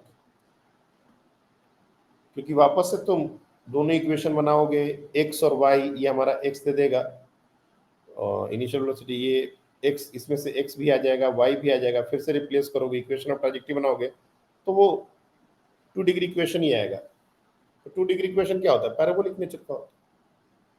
तो ये वैसे रेयर है, नहीं पूछ रहा, लेकिन अगर पूछ दिया तो ऐसा भी नहीं कि हम कर नहीं सकते, कर सकते हैं। तो motion of A charge particle in electric field बहुत सिंपल है। अगर इसको तुम प्रोजेक्टाइल मोशन के साथ रिलेट कर दिए, प्रोजेक्टाइल मोशन का सारा कॉन्सेप्ट, रिवर वाला प्रॉब्लम कि रिवर में जब मैन जंप करता है तो रिवर की वेलोसिटी के कारण वो आगे जाता है, लेकिन रिवर क्रॉस करता है खुद की वेलोसिटी से, perpendicular to the shore jump किया तो सीधे सीधे नहीं जाएगा, लेकिन उस डायरेक्शन में जो टाइम लगता है वो डी बाई वी होता है। तो ये जितनी भी बातें थी वो सब यहाँ पर रिलेट हो रही है, और दोनों को रिलेट करोगे तो फायदा क्या है कि वो तो तुमको दोबारा रिकॉल हो ही गया, रिवर्स रिवर प्रॉब्लम दोबारा रिकॉल हो गया, और यहाँ पर एक अलग से नया फॉर्मूला, नया कॉन्सेप्ट ये याद नहीं करना पड़ा। हमारे फिजिक्स में मैक्सिमम कॉन्सेप्ट रिलेटेड होते हैं, जो हमने 10th 11th में पढ़ा क्या वही कॉन्सेप्ट 12 में भी आ रहा है, और जहां पर भी आएगा मैं तुमको हिंट करूंगा, मैं तुमको बताऊंगा कि ये ऐसा हो रहा है। अब तुम जब 11th वाले कॉन्सेप्ट को 12 के साथ मर्ज कर दोगे ना, तो 11th वाला भूलोगे भी नहीं और 12 वाला और स्ट्रांग होगा, बल्कि 11th में अगर थोड़ा बहुत रह गया था कुछ कसर, वो भी कंप्लीट हो जाएगा। तो पूरा कनेक्शन तुमको समझ आएगा, फिर तुम भूलोगे नहीं कोई फॉर्मूला कि सर वो तो भूल गए, बहुत पुराना बात हो गया। सब कुछ दिमाग में ही रहेगा, और ये कनेक्शन बहुत कम लोग बैठा पाते हैं। चंक्स में सबको याद रहता है, चार्ज पार्टिकल इलेक्ट्रिक फील्ड सारा फॉर्मूला अलग से रट के बैठ गया, रिवर्स रिवर प्रॉब्लम सब कुछ याद करके रट्टा मार के बैठ गया, लेकिन ये दोनों रिलेट करना कि दोनों एक ही चीज है, प्रोजेक्टाइल मोशन और ये एक ही चीज है। ट्रेजेक्ट्री हमेशा पैराबोलिक होगा, चाहे वहां हो चाहे यहाँ हो। ये दोनों को रिलेट करना यही सबसे इंटरेस्टिंग पार्ट है, और यही चीज फिजिक्स को आसान बना देगा अगर तुम लोग करना स्टार्ट करोगे। जैसे मैंने तुम लोग को लास्ट क्लास में कहा था कि मैं अभी एक आज ही रात को तुम लोग का पेपर चेक करूंगा, कोई आंसर में कॉन्फ्लिक्ट होगा तो मेरे को डीएम मैसेज कर देना, मैं देख लूंगा। मैंने आंसर किया ही, मैंने सॉल्व नहीं किया पेपर, मेरे को बहुत ज़्यादा टाइम नहीं मिला, आज बहुत ज़्यादा बिजी थे। तो हमने आंसर की जहाँ जहाँ से क्वेश्चन लिया था वहीं से लिया है, तो अगर कोई कॉन्फ्लिक्ट हो तो मैं प्रॉपरली उसको सॉल्व करके देख लूंगा कि क्या कॉन्फ्लिक्ट है। अदरवाइज इसी पर चेक होगा, आंसर की अपलोड हो जाएगी, पेपर जहाँ अपलोडेड है वहाँ पर, और फिर तुम लोग को इंडिविजुअली मार्क्स वगैरह जो भी है बता देंगे।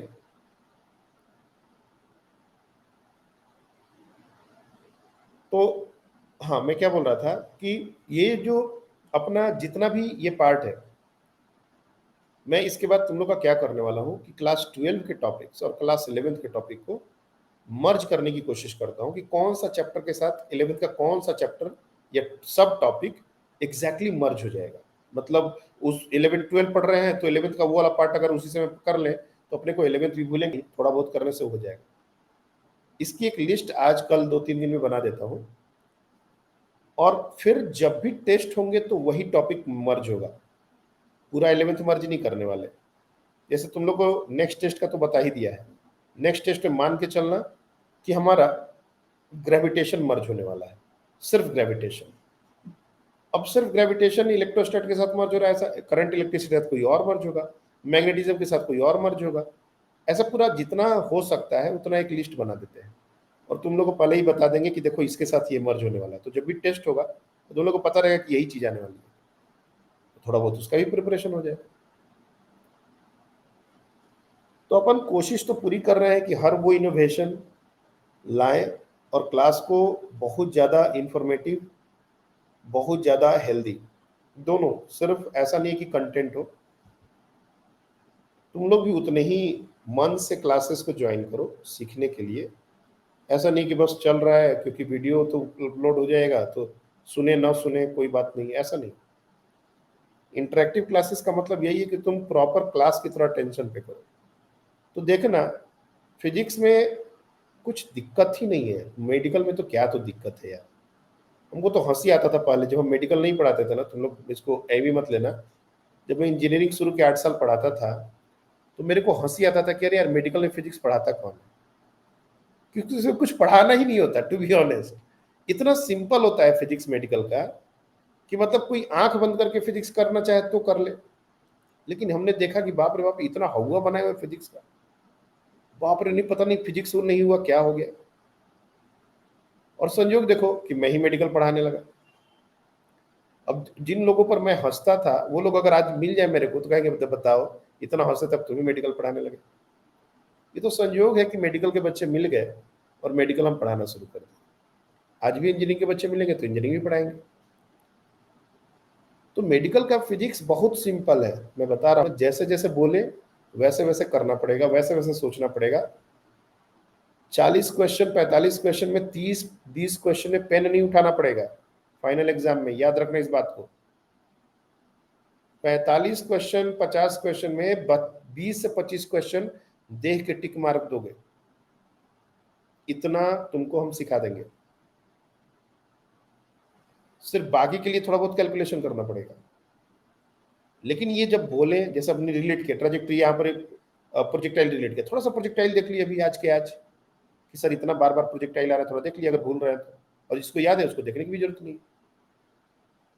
साथ साथ प्रॉब्लम कर लिए, साथ साथ डाउट क्लियर कर लिए। मुझे तुम लोग को पता नहीं उस दिन काफी बढ़िया लगा कि इतने सारे बच्चों ने डाउट लेके आए थे, बहुत ही बड़ा बात था ये। वो बच्चे डाउट पूछे जिसने जो हमको कभी लगता नहीं था कि डाउट भी पूछ सकते हैं। तो ऑफलाइन के दिन डाउट लेके आना, दैट इज वेरी गुड। मैं अभी लिस्ट भी जारी करने वाला हूँ कि कौन कौन से बच्चों को अगले दिन असाइनमेंट लेके आना है, अपना कॉपी। लेकिन डाउट्स रेडी रखो। और कल आपका इवनिंग में 9 to 10 जूम पर डाउट सेशन होगा, सिर्फ डीपीपी रिलेटेड। और ये पेपर का अगर कोई डाउट है जो कल हुआ है उसके पेपर के रिलेटेड कोई डाउट है, क्योंकि आंसर की आज हमने डाल दी है, आंसर की में अगर कोई कॉन्फ्लिक्ट नहीं हुआ तो कल तक रिजल्ट रेडी हो जाएगा। तो कल शाम को अपन पेपर और डीपीपी अप टू 4 जो भी डीपीपी ने अपलोड किया है तब तक का डिस्कशन करेंगे। और उसके बाद हमारा आएगा इलेक्ट्रिक फ्लक्स।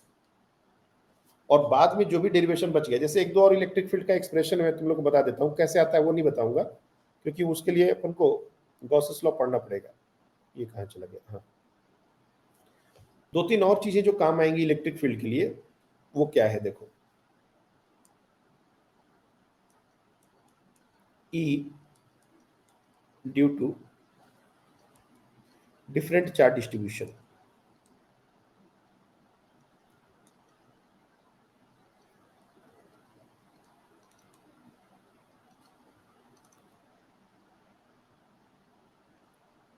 इसमें एक केस आता है स्फीयर का।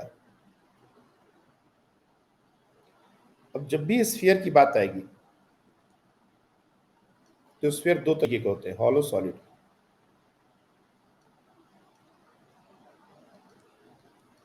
और हॉलो सॉलिड के अलावा एक और बात होता है, conducting non conducting. Conducting non conducting मतलब अगर देखा जाए तो टोटल 4 केस बन जाएंगे। स्फीयर की मैं बात करूं तो 4 केस बनेंगे। कौन कौन से? एक हॉलो कंडक्टिंग, एक hollow non conducting, solid conducting, solid non conducting, total 4 case बने। और इसका रेडियस मान लो r। तो दो रीजन होते हैं, कौन कौन से? For r less than r मतलब इनसाइड पॉइंट,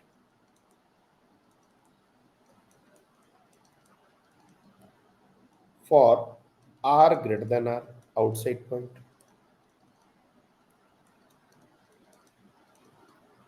अब 4 फॉर्मूले अलग अलग याद रखने का जरूरत नहीं है। 3 केस एक साथ डील होता है और एक केस एक साथ डील होता है। कौन सा 3 केस एक साथ डील होता है और कौन सा एक केस अलग डील होता है, क्यों होता है ये नहीं बताएंगे क्योंकि मैं डेरिवेशन नहीं बता रहा। इसमें बहुत सारी चीजें इन्वॉल्व हैं, बहुत सारा चीज connected actually. Part by part सीखोगे तो समझ आएगा, एक ही दिन सारा कुछ बकने लगेंगे दिमाग भर जाएगा। तो 3 केस एक साथ कौन कौन से डील होते हैं वो देखो। हॉलो, कंडक्टिंग नॉन कंडक्टिंग, ये एक साथ डील होता है।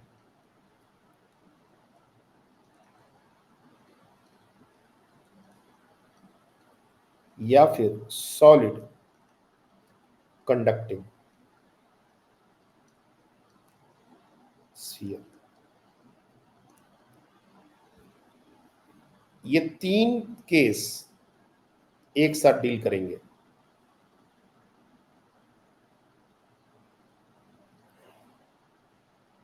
हॉलो कंडक्टिंग हो या नॉन कंडक्टिंग हो और सॉलिड कंडक्टिंग हो। क्यों ऐसा होता है? थोड़ा सा बस समझ लो कि इन केसेस में जब भी हम चार्ज देते हैं तो चार्ज सिर्फ सरफेस पर होता है। ये 3 केस ऐसे हैं जिस पर अगर तुम चार्ज दो, मान लो प्लस चार्ज दे दिए, तो चार्ज अंदर में नहीं रहता, चार्ज बाहर रहता है सरफेस पर। क्यों? ये सब अभी मत पूछना, मत, ये सब अभी एकदम समय नहीं है डिस्कस करने का। अंदर में चार्ज नहीं होता। तो जैसे मैंने बताया 2 रीजन्स है। अगर ये रेडियस आर है तो 2 रीजन्स है। For are less than r, इसके लिए इलेक्ट्रिक फील्ड हो जाता है 0। For r greater than r, इसके लिए इलेक्ट्रिक फील्ड हो जाता है k q by r square. मतलब ये टोटल चार्ज जो क्यू है एक पॉइंट चार्ज की तरह बिहेव करता है। इसको बोलते हैं shell theorem. Shell theorem, shell theorem. Everything has a mathematical proof. मैं बार बार इस चीज को रिपीट नहीं करूंगा कि हर चीज जो मैं बताता हूं उसका एक मैथमेटिकल प्रूफ है, लेकिन हर प्रूफ तुमको जानना है ये जरूरी नहीं है। शेल थ्योरम क्या कहता है? For outside point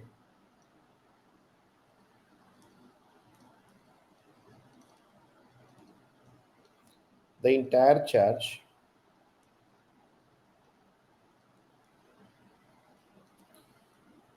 will behave like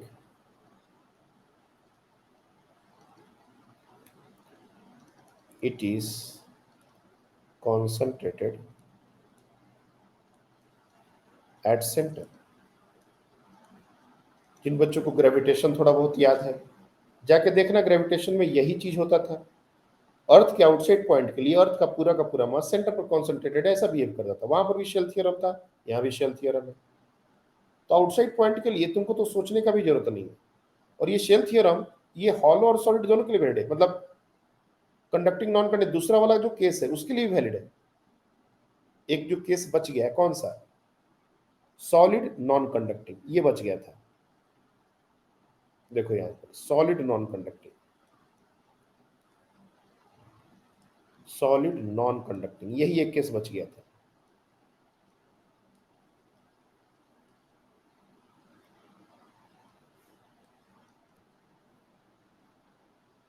जब भी सॉलिड स्फीयर दिया रहे, एक बात याद रखो, और ये सब बहुत ही इंपॉर्टेंट बात बताते हैं हम। लिखना, जो बच्चे लिखते हैं और जो बच्चे एक एक पॉइंट मेरा सुनते हैं दिमाग में चिपकाते हैं, वही लोग ये बात को पकड़ेंगे। मैं बार बार इस सब पिन पॉइंट नहीं करूंगा। जैसे अगर मान लो कभी सॉलिड लिख दिया और ये नॉन कंडक्टिंग नहीं लिखा, सॉलिड स्फीयर का मतलब ही होता है नॉन कंडक्टिंग। जब तक कि कंडक्टिंग वर्ड यूज ना हो, सॉलिड स्फीयर को नॉन कंडक्टिंग ही समझना होता है। स्टैंडर्ड तरीका है नॉन कंडक्टिंग स्फीयर को सॉलिड स्फीयर लिखने का। लेकिन अगर कभी कभी सॉलिड और कंडक्टिंग भी लिखते हैं तो कंडक्टिंग लिख दिया तब तो कोई दिक्कत ही नहीं है। सॉलिड स्फीयर अगर लिख दिया तब नॉन कंडक्टिंग ही है, मान के चलना है। और इसमें फर्क क्या पड़ता है? फर्क पड़ता है चार्ज डिस्ट्रीब्यूशन का। अगर हम इसको चार्ज देंगे,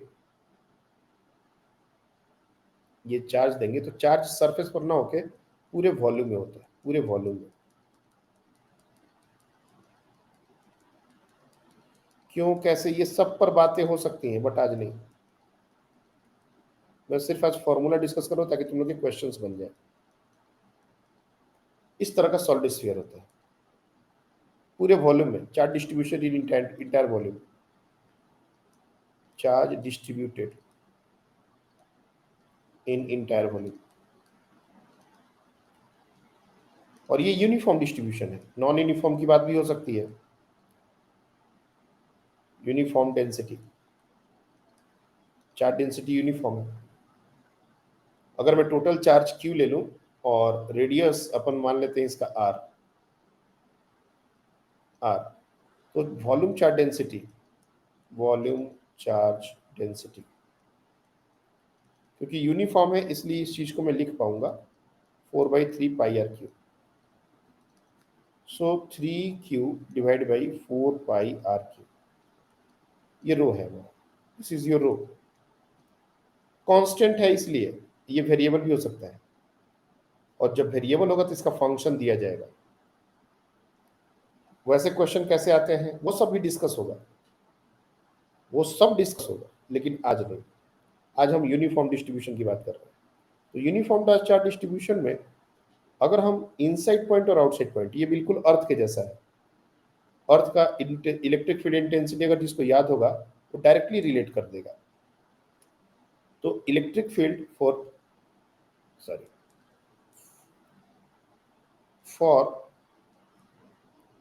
are greater than r, outside point के लिए, जैसे मैंने बताया था शेल थ्योरम वैलिड है। तो ये क्या हो जाएगा, टोटल चार्ज के टर्म्स में लिखे तो के क्यू बाई आर स्क्वायर, बिल्कुल वही शेल थ्योरम।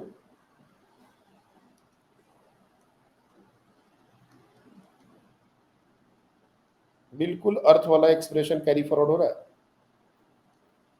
लेकिन इनसाइड पॉइंट के लिए ये अलग होता है, और यही सबसे ज्यादा हमको ध्यान रखना है, for are less than r. अब तुम देखोगे इसके लिए जीरो था, यहां पर ये जीरो था, आर लेस देन आर के लिए जीरो, लेकिन यहां पर ये जीरो नहीं होगा। क्या होगा,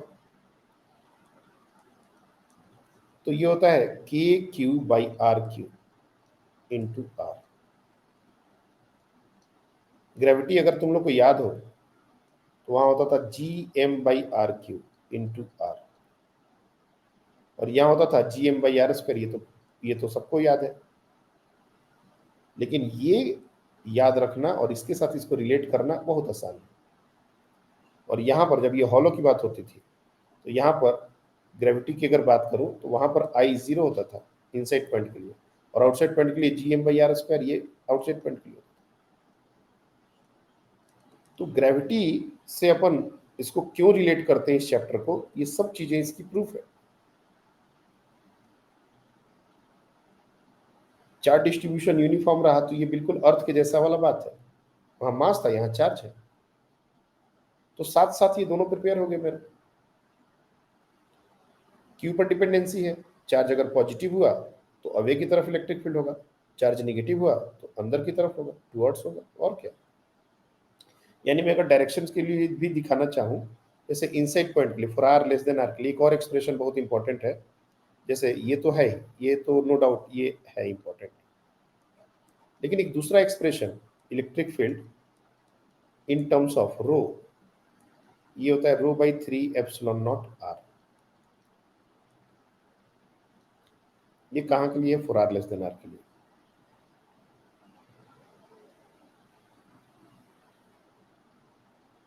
ये रो के टर्म्स में है। तुम चाहो तो क्यू और रो के बीच का रिलेशन क्या है, 3 q by 4 pi are Q, ये रो है। क्यू को in terms of rho put कर सकते हो। जैसे मैं क्या लिख रहा हूँ, रो को हम लोग क्या लिख रहे हैं, q divide by 4/3 pi are Q, ये लिख रहे हैं। तो क्यू को जो तुम रिप्लेस कर दोगे ना 4/3 पाई आर क्यू रो, और इस क्यू को सब्स्टिट्यूट कर दो, जो एक्सप्रेशन हमारा है k q by r q into r. एक मिनट, सॉरी, यहाँ पर एक गड़बड़ हो रही है बच्चे, ये कैपिटल आर क्यू होगा, capital r q, sorry, capital r q. तो rho by 3 epsilon not are ये आ जाएगा। अब ये वेक्टर साइन क्या मतलब करता है, ये आज का लास्ट पॉइंट है, इससे ज्यादा नहीं पढ़ाएंगे, क्लास का ड्यूरेशन बचा हुआ है ना अभी, हाँ बचा हुआ। ये लास्ट पॉइंट है, बस समझ लो कि ये हमने वेक्टर साइन क्यों डाला, इसका क्या मतलब। इलेक्ट्रिक फील्ड एक वेक्टर क्वांटिटी है, और आउटसाइड पॉइंट पर इलेक्ट्रिक फील्ड एक पॉइंट चार्ज की तरह बिहेव करता है, तो तुमको कभी भी डायरेक्शन में दिक्कत नहीं होगी, चाहे वो हॉलो हो सॉलिड हो। इलेक्ट्रिक फील्ड आउटसाइड पॉइंट पर तुम एक पॉइंट चार्ज की जैसा दिखाते हो वैसे दिखा सकते हो, लेकिन इनसाइड पॉइंट पर कैसा होगा, एक में तो जीरो है, जरूरत ही नहीं है, दूसरे में क्या है जो सॉलिड वाला है उसके लिए, बस उसको समझ लो। अगर मान लो ये सॉलिड स्फीयर है और ये हमारा सेंटर है, इससे अगर आर डिस्टेंस पर अगर हमसे इलेक्ट्रिक फील्ड पूछे और ये पूरा वॉल्यूम चार्ज डेंसिटी रो पूरा भरा हुआ है चार्ज, तो आर डिस्टेंस पर जो इलेक्ट्रिक फील्ड होगा, क्योंकि अगर पॉजिटिव चार्ज है तो आर के डायरेक्शन में, आर आर वेक्टर कौन सा है, यहां से यहां, ये वेक्टर होता है r vector. This is your r vector. तो इलेक्ट्रिक फील्ड जो होगा वो उस पॉइंट पर इसी के अलोंग होगा, रेडियली आउटवर्ड, और वैल्यू कितना हो जाएगा, ये ρ/3ε0। अगर आपसे पूछा जाए कि यहाँ कितना होगा, तो ये r डैश वेक्टर जो है, r डैश इसी के अलोंग होगा, और वैल्यू कितना हो जाएगा, तो ρ/3ε0 r डैश। इसलिए इस तरीके से भी इसको लिखा जाता है। एक बहुत अच्छा क्वेश्चन है जो इस कॉन्सेप्ट से और इस फॉर्मूले से बनेगा, कैविटी प्रॉब्लम, जो अगले दिन हम लोग डिस्कस करेंगे। कैविटी प्रॉब्लम, कैविटी प्रॉब्लम अभी नहीं करना है, सिर्फ ये चीजें आपको यहीं तक रिजल्ट जो है वो याद रखने हैं। ये सारे प्रूफ कैसे होते हैं, क्या होते हैं, ये हमको समझना रहेगा। इसका ग्राफ भी आता है, ग्राफ कल बता देंगे, नेक्स्ट क्लास में ग्राफ डिस्कस कर देंगे। कल आपका डाउट सेशन है, टाइमिंग मान के चलो 9 to 10, 1 घंटे का ही है, उससे कम ही टाइम लगना चाहिए। और बेटर होगा कि जिनके जो डाउट्स हैं वो question number, DPP number, question number पहले से मेरे को बता के रखो, ताकि एक साथ ही वो डिस्कस हो जाएंगे सारे बच्चों के। पेपर का क्वेश्चन तो क्वेश्चन पेपर का ये क्वेश्चन, रादर देन तुम स्क्रीनशॉट लेके भेज रहे हो। मेरे पास तो सारे डीपीपी हैं ही, सब बारे सारे बच्चों के पास है। कोई अलग का क्वेश्चन हो, पैकेज का क्वेश्चन हो, मॉड्यूल का क्वेश्चन हो, तब तुम उसको शेयर करो। कोई और किसी इंस्टीट्यूट का क्वेश्चन हो तो उसका स्क्रीनशॉट भेजो। जब हमारे ही क्वेश्चन का तुम भेज रहे हो तो तुम सिर्फ question number, DPP, question bank, test paper, ऐसा करके उसका क्वेश्चन नंबर भेज दो। एक जगह पहले अपना बना लो डाउट चार्ट, और उसका फोटो खींच के या फिर टाइप करके जो करके भेज दो। मेरे को पता रहेगा कि कितना डाउट है, उसके अकॉर्डिंग अपन टाइम निकालेंगे। और ये ऑप्शनल है, जिन बच्चों को ज़्यादा डाउट्स नहीं है, डाउट सेशन हमेशा ऑप्शनल रहेगा।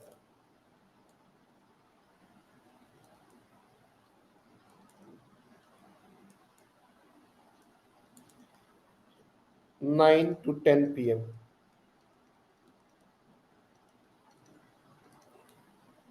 और इसमें कौन कौन से, डीपीपी 1 to 4, कुछ कॉन्सेप्ट अभी बाकी है 4 के, लेकिन चलो अब मैक्सिमम हो जाएंगे डिस्कस।